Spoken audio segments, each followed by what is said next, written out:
दोस्तों आज हम बात करेंगे जीडीपी के बारे में कि जीडीपी क्या है, इसका क्या मतलब होता है और इसे कैसे कैलकुलेट किया जाता है। अगर आप भी नहीं जानते कि जीडीपी क्या है और इसे कैसे कैलकुलेट किया जाता है तो ये वीडियो पूरा जरूर देखें।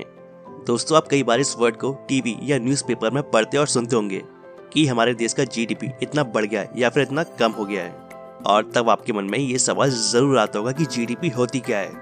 तो आपको बता दें कि जीडीपी का मतलब ग्रॉस डोमेस्टिक प्रोडक्ट यानी कि सकल घरेलू उत्पाद होता है। किसी भी तय समय में, जैसे कि एक साल में, किसी भी देश या अर्थव्यवस्था में तैयार होने वाले उत्पाद और सेवा को अगर मिला दिया जाए और उसकी कीमत मार्केट के हिसाब से लगा दी जाए तो उसे ही उस देश की अर्थव्यवस्था की जीडीपी यानी कि ग्रॉस डोमेस्टिक प्रोडक्ट कहा जाएगा। मतलब एक साल में उस देश में जितना प्रोडक्शन हुआ है उसे ही जीडीपी कहा जाता है। दोस्तों जीडीपी मुख्य रूप से 3 चीजों पर बेस्ड होती है। पहला कृषि, दूसरा उद्योग और तीसरा सेवा यानी कि सर्विसेज। और इन तीनों फील्ड में उत्पादन बढ़ने या घटने के औसत के आधार पर जीडीपी तय होती है। बता दें कि जीडीपी को अर्थव्यवस्था का सूचक भी कहा जाता है क्योंकि इससे मार्केट में होने वाले कारोबार की गति का पता चलता है। दोस्तों जीडीपी में सिर्फ घरेलू यानी कि डोमेस्टिक सामान को ही गिना जाता है। मतलब जो चीजें हमारे देश में बनी होती हैं सिर्फ उसी की वैल्यू को जीडीपी में जोड़ा जाएगा। जैसे मान लीजिए कोई चीज भारत में बनी है और वो भारत या फिर किसी और देश में जाकर बिकती है तो उसे जीडीपी में जोड़ा जाएगा। और अगर कोई चीज किसी दूसरे देश में बनती है और वो भारत में आकर बिकती है तो उसे जीडीपी में काउंट नहीं किया जाएगा। किसी देश की अर्थव्यवस्था की हालत कैसी है ये जानने का सबसे अच्छा तरीका है जीडीपी। किसी देश की जीडीपी को कैसे मापा जाता है, अगर इसे बिल्कुल आसान तरीके से समझे तो मान लीजिए किसी देश में एक साल में सिर्फ 100 कुर्सियां बनती हैं और एक कुर्सी की कीमत 200 रुपए है तो उस देश की जीडीपी 20,000 रुपए होगी।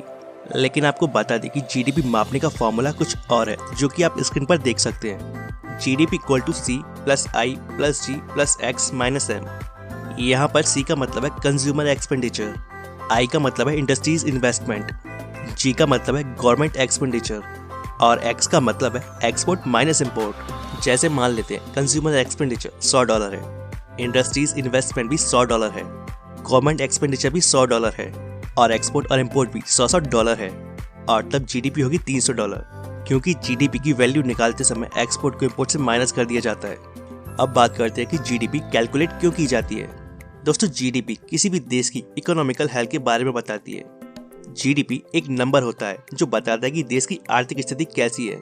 साथ ही आपको बता दें कि जीडीपी एक निश्चित समय के लिए, आमतौर पर 1 साल के लिए कैलकुलेट की जाती है।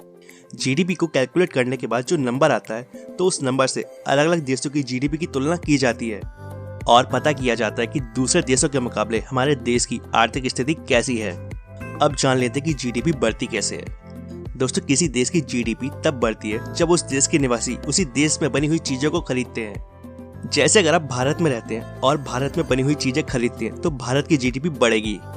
लेकिन अगर आप भारत में रहकर चीन की चीजें खरीदते हैं तो चीन की जीडीपी बढ़ेगी। दोस्तों जीडीपी का सबसे पहले इस्तेमाल अमेरिका के एक अर्थशास्त्री साइमन कुजलेट ने 1935 से 1944 के दौरान अमेरिका की अर्थव्यवस्था को मापने के लिए किया था, और इसके बाद से इसका प्रयोग इंटरनेशनल लेवल पर IMF के द्वारा यानी कि इंटरनेशनल मॉनेटरी फंड के द्वारा शुरू कर दिया गया। और आज दुनिया का लगभग हर देश अपने देश की अर्थव्यवस्था को मापने के लिए जीडीपी का ही इस्तेमाल करता है। तो दोस्तों अब आपको अच्छे से समझ आ गया होगा कि जीडीपी क्या है और इसे कैसे कैलकुलेट किया जाता है। उम्मीद करता हूँ दोस्तों आपको ये वीडियो पसंद आएगा। वीडियो अच्छा लगे तो वीडियो को लाइक एंड शेयर करना ना भूलें, और अगर आपके कोई सवाल या सुझाव है तो कमेंट बॉक्स में कमेंट करके बताएं। And thanks for watching.